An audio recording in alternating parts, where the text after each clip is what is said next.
我这来小宝嘞。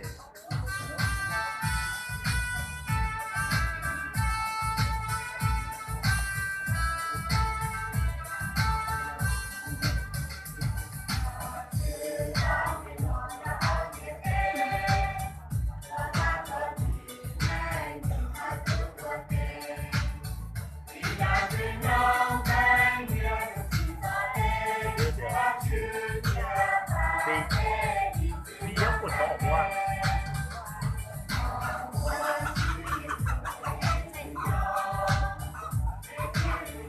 ก็มือสองมือหันปีสีมือจะสื่อเท่ถึงนะหรือว่าก่อนสองปีตกก็ปีนะไม่ได้ตั้งเลย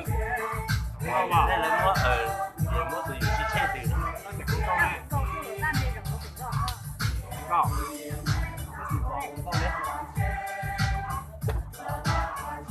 你哋頭都冇濕啊？我冇咩用濕濕嘅。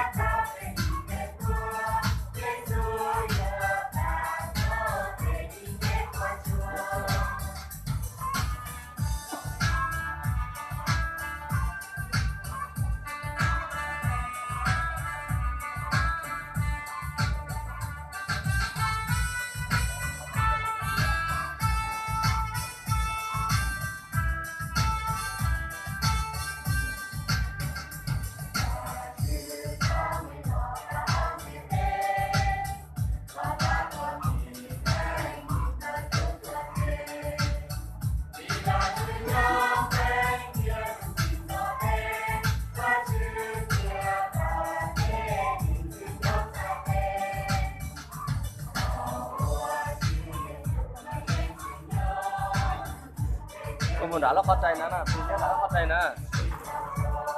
แต่เราเข้าใจว่าเราเข้าใจก็หมดแต่ก็หมดเราเข้าใจเนี่ยเกี่ยคิดไทยว่าเรา